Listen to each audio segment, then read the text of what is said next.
Artificial में कई types होते हैं। एक मेथड होता है बैरियर मेथड। बैरियर मेथड में बेसिकली क्या होता है कि जो स्पर्म और ओवम होता है उसका प्रिवेंट किया जाता है फिजिकल मीटिंग से बिटवीन स्पर्म एंड ओवम। इसके लिए सबसे अच्छा मेथड होता है कॉन्डोम का। अब कॉन्डोम भी दो टाइप का होता है, एक मेल कॉन्डोम होता है, एक फीमेल कॉन्डोम होता है। अगर हम मेल कॉन्डोम की अगर बात करें तो वो पेनी साइज का होता है, लेटेक्स का होता है, थिन होता है। वहीं देखें तो इसको बिफोर क्वार्टर्स यूज किया जाता है, काफ़ी यूजर फ्रेंडली होता है, वो खुद से भी कोई पर्सन उसको लगा सकता है, डॉक्टर के पास जाने की जरूरत नहीं होती है। काफ़ी लो साइड इफेक्ट होता है और काफ़ी अच्छा काम करता है।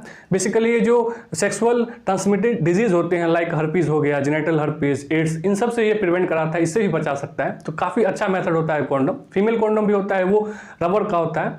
बेसिकली ये दोनों जो होते हैं ये सेक्सुअल ट्रांसमिटेड डिजीज से तो प्रिवेंट कराते ही कराते हैं। खास करके ये जो होते हैं ये रिवर्सिबल नहीं होते हैं, काफ़ी यूजर फ्रेंडली होता है।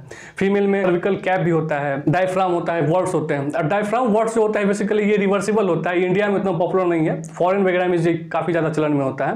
तो ये हो जाता है बैरियर मेथड में। लोगों में अवेयरनेस फैलाने के लिए कॉन्डोम को गवर्नमेंट जो है वो निरोध नाम से फ्री में भी आता है कॉन्डोम, उसका यूज किया जा सकता है। और हम बात करें दूसरे मेथड की, एक होता है पिल्स मेथड। अब पिल्स में क्या होता है कि इसमें लेडी को पिल्स खाना पड़ता है, मालाडी नाम के या फिर मालायन के नाम से या फिर सहेली के नाम से आता है। इंडिया का रिसर्च मेडिसिन है। ये जो मालाडी होता है, मालायन होता है, बेसिकली ये लगभग 21 डे तक कंटिन्यू एक टैबलेट खाया जाता है, फिर 7 दिन के लिए छोड़ा जाता है। अब इस कैसे काम करता है, मोड ऑफ एक्शन क्या होता है, इसकी मैं एक अलग वीडियो बनाऊंगा क्योंकि ये थोड़ा सा साइंटिफिक हो जाता है। बेसिकली इस पिल्स में एस्ट्रोजन और प्रोजेस्ट्रोजन का कॉम्बिनेशन होता है। एस्ट्रोजन सिंगल भी दिया जाता है, प्रोजेस्टेरोन सिंगल भी दिया जाता है, या फिर दोनों को कॉम्बिनेशन ही दिया जाता है। ये दोनों बेसिकली क्या करते हैं, ओव्यूलेशन को रोक देते हैं, या फिर जो पूरा जो यूट्रस होता है उसके इन्वायरमेंट को थोड़ा सा डिसबैलेंस कर देते हैं, जिससे कोई भी प्रेगनेंसी ठहर नहीं पाती है, वो लेडी कंसीव नहीं कर सकती है। अब इसी आर्टिफिशियल में एक और मेथड होता है जिसको इंजेक्शन मेथड बोलते हैं। इंजेक्शन में बेसिकली इंजेक्शन 2 महीने के लिए दिया जाता है, उसमें जो यही एस्ट्रोजन और प्रोजेस्ट्रोजन बेसिकली इसमें दिया जाता है। अब इसी आर्टिफिशियल में एक और मेथड होता है जिसको इम्प्लांट बोलते हैं। ये बेसिकली 6 ट्यूब होता है सिलिकॉन का,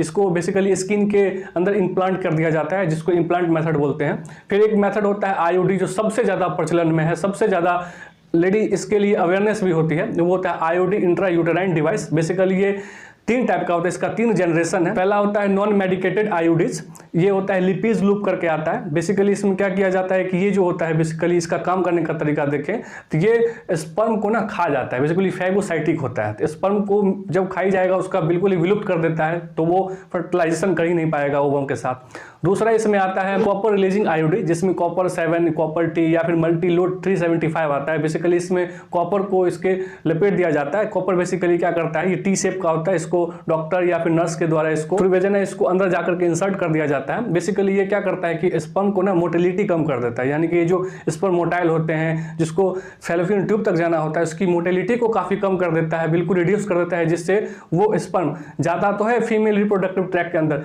लेकिन वो फैलोपियन ट्यूब तक नहीं पहुंच पाता, जिससे ओवम वहां पे फर्टिलाइज नहीं करता है स्पर्म के साथ। तीसरा एक जनरेशन होता है जिसको हार्मोनल आईओडीज बोलते हैं। इसमें बेसिकली प्रोजेस्टासर्ट आता है और LNG-20 आता है। बेसिकली थोड़ा सा महंगा भी होता है। ये 3 जनरेशन हो जाते हैं आईओडीज के। और अब एक इमरजेंसी कॉन्ट्रासेप्शन भी आता है जो आईपीएल के नाम से आता है, अनवांटेड 72 के नाम से आता है। बेसिकली ये आफ्टर क्वार्टर 72 आवर्स के बीच में लेना पड़ता है, ये एक इमरजेंसी होता है। अगर ये वीडियो आप पूरा देखना चाहते हैं तो इसी वीडियो के डिस्क्रिप्शन बॉक्स में इसका लिंक मिल जाएगा, आप वहां पे जाएं, इस लिंक को क्लिक करेंगे, ये वीडियो आपको काफी इंफॉर्मेशन देगा, जरूर जाएं और जरूर क्लिक करें।